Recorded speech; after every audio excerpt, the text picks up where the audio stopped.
Hello guys, welcome all of you to the English Junction, and today we are going to discuss the poem Father to Son, class 11 CBSE से Elizabeth Jennings के द्वारा इस poem को लिखा गया है। एक बहुत ही हार्ट मेल्टिंग, हार्ट टचिंग, जितना कह लूँ उतना कम है, इस तरह की ये पोएम है। इसकी समरी देने से पहले मैं आपको सिर्फ ये बताना चाहूँगा कि इस पोएम के द्वारा एक जो यंग जनरेशन है उसको एक मैसेज देने की कोशिश की गई है। यहाँ एक पत्र है, ये पोयम एक पिता का अपने पुत्र को, वो पुत्र जो उनको छोड़कर चला गया है, जिसने अपनी खुद की एक दुनिया बसा ली है, जो उनसे अलग रह रहा है, वो पुत्र जिनको उन्होंने पाल पोस कर बड़ा किया, उसको इस काबिल बनाया कि वो अपनी ज़िंदगी में खुद कुछ कर सके। आज जब करने का नंबर आया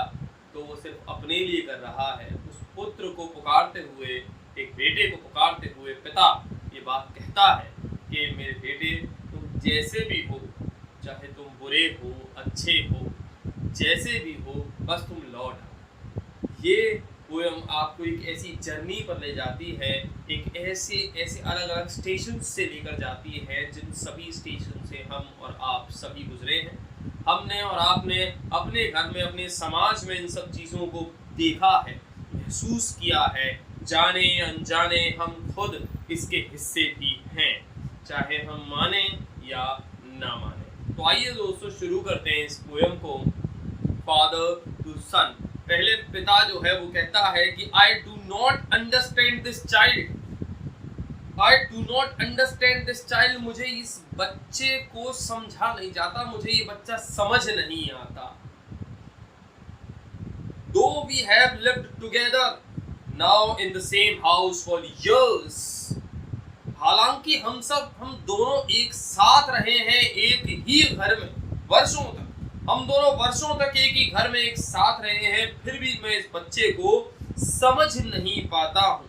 I know nothing of him, I know nothing of him। पिता कहता है कि मैं उसके बारे में कुछ नहीं जानता, वो मेरा ही बच्चा है, हम साथ रहे हैं, फिर भी मैं उसके बारे में कुछ नहीं जानता।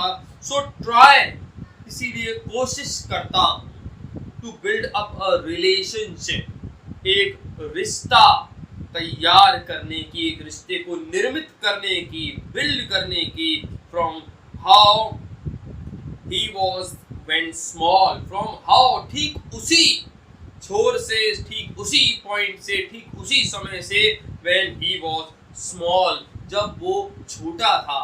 जब वो छोटा था तब हमारे बीच जो रिश्ता था, जो गहराई थी, जो आत्मीयता थी, जो अफेक्शन, जो अट्रैक्शन था, एक जो अटैचमेंट था, मैं वो ही उसी धुरी से, उसी पॉइंट से एक नया रिश्ता, ठीक वैसा ही रिश्ता निर्मित करने की, क्रिएट करने की कोशिश करता हूँ। क्यों? क्योंकि मैं अपने ही बच्चे को नहीं जानता हूँ, उसके बारे में कुछ भी नहीं जानता हूँ। Yet have I killed the seed I spent or sown। वो खुद पर रिग्रेट करता है, पिता खुद पर रिग्रेट करता है। Yet, शायद, फिर भी, have I killed, क्या मैंने ही मार दिया, the seed, वो बीज उसका बच्चा, क्या मैंने ही उस बीज को मार दिया। I spent or sown it, I spent, जिस पर मैंने अपनी जिंदगी स्पेंड यानी खर्च कर दी, जिस पर मैंने अपनी जायदाद, अपना सारा पैसा खर्च कर दिया, जिसको बनाने में मैंने अपना सब कुछ खर्च कर दिया, खुद को खर्च कर दिया, क्या मैंने ही उसे मार दिया। और या फिर sown it, इसको बो दिया, where the land is his, उस भूमि पर जो केवल उसकी है। पहले वो कहता है कि क्या मैंने उस बीज को, जिसको मैंने खुद ने सींचा, विकसित किया, पनपने दिया, सहारा दिया, और जो चीज चाहिए थी वो दी, क्या मैंने ही उसे मार दिया।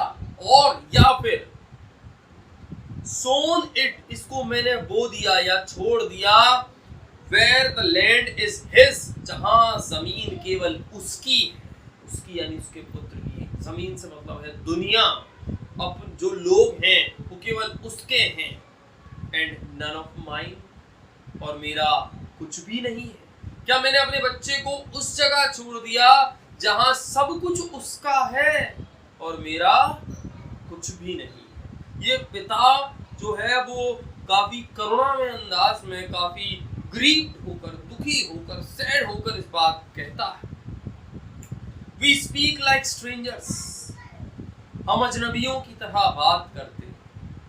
एक पिता अपने पुत्र से, अपने बेटे से अजनबियों की तरह बात करता है। There is no sign of understanding in the air यानी माहौल में, in the surrounding of us, हमारे आस-पास there is no sign of understanding, आपसी समझ का, आपसी तालमेल का कोई नामो निशान नहीं।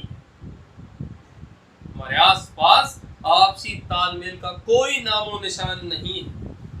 This child is built to my design, my design यानी मेरे द्वारा, मेरी परवरिश के हिसाब से। ये बच्चा जो है पला बड़ा, बिल्ड यानी पला बड़ा। ये बच्चा जो था नर्चर्ड, जिसको हम नर्चर बोलते हैं, NUTERE, ये जो बच्चा है वो मेरे हिसाब से पला बड़ा। Yet what he loves I cannot share, फिर भी what he loves, जो उसको पसंद है, I cannot share, वो मैं उसके साथ बांट नहीं सकता। यानी मेरी और उसकी पसंद अलग अलग है। ये बच्चा मेरे हिसाब से पला बड़ा है, फिर भी मेरी और उसकी पसंद अलग अलग हैं। ये दर्शाता है एक हेल्पलेसनेस एक फादर की, कि कैसे उसने अपने बच्चे को अपने हिसाब से संस्कार देकर बड़ा किया, लेकिन आगे चल के वो एक अलग ही दुनिया में मुड़ गया। उसने अपने खुद के रास्ते बना लिए। साइलेंस सराउंड्स अस, निशांति, चुप्पी सराउंड्स अस, हमको घेरे रहती है। I would have him prodigal, I would have him यहाँ पर मतलब है एक्सेप्ट, मैं उसको एक्सेप्ट कर लूंगा, स्वीकार कर लूंगा। प्रोडिगल चाहे वो खर्चालू क्यों ना हो, प्रोडिगल होता है खर्चालू, जो बहुत ज्यादा खर्च करता है, चाहे वो खर्चालू क्यों ना हो, मैं उसको सहन कर लूंगा, एक्सेप्ट कर लूंगा। Returning to his father's house, बस वो केवल अपने पिता के घर लौट जाए, पिता के घर लौट रहा हो चाहे वो जैसा, मैं उसको स्वीकार कर लूंगा। द होम ही न्यू, उस घर लौट जाए, ही न्यू जिसको वो जानता है। रादर देन सी हिम, बजाए, रादर देन बजाए यानी अपोजिट सिनारियो को बताने के लिए यूज किया गया है। Rather than see him make and move his world, बजाय इसके कि मैं उसको उसका खुद का संसार, उसकी खुद की दुनिया बनाते और चलाते देखूं, यानी अपनी खुद की जिंदगी बसाते देखूं, अलग रहते हुए देखूं, बजाय इसके मैं वो जैसा है उसे अपने पास एक्सेप्ट कर लूंगा, उसे आने की इजाजत दे दूंगा, उसको परमिशन दे दूंगा, चाहे वो खर्चालू हो, बुरा हो, कैसा भी हो, मेरा बेटा है, वो आ जाए, बस वो मेरे पास आ जाए, बजाय इसके कि वो अपनी खुद की दुनिया बसा ले और उसमें रहने लग जाए। I would forgive him too, मैं उसको माफ भी कर दूंगा, मैं उसको माफ भी कर दूंगा। पिता तैयार है अपने बेटे को हर कंडीशन में माफ करने के लिए। Shaping from sorrow a new love, मैं शेपिंग फ्रॉम सोरो, मैं आकार दूंगा इस सोरो, इस दुख से जो मुझे हुआ है। पिता कहता है मैं इस दुख से आकार दूंगा अ न्यू लव, एक नए प्रेम को, हमारे बीच में एक नए प्रेम को।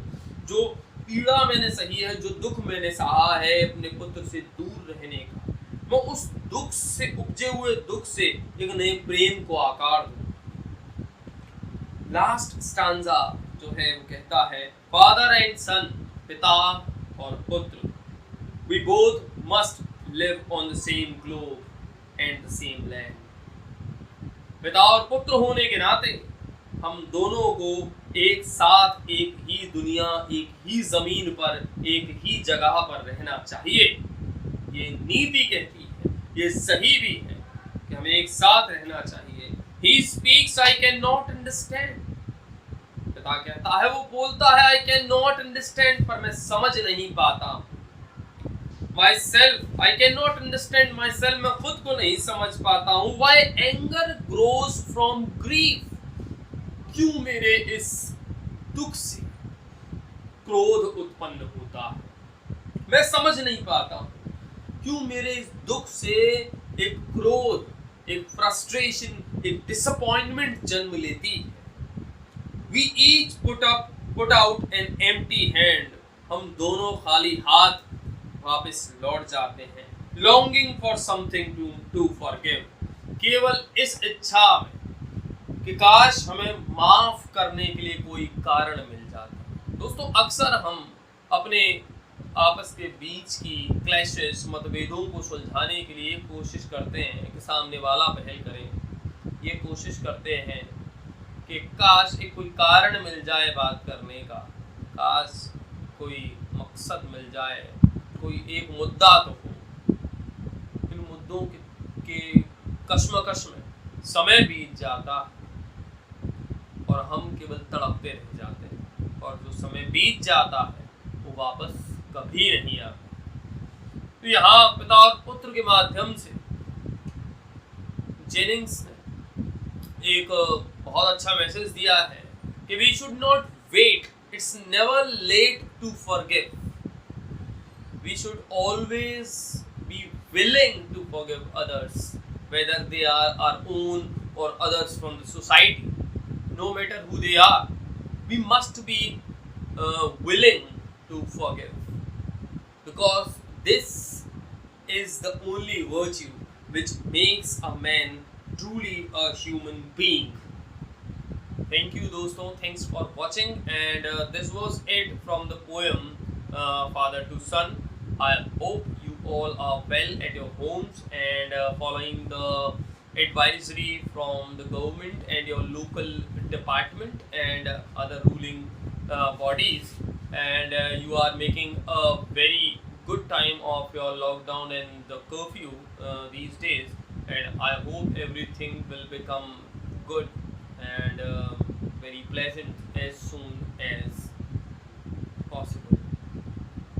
God bless you all. Thank you. Thanks for watching. Please like, share and subscribe my channel.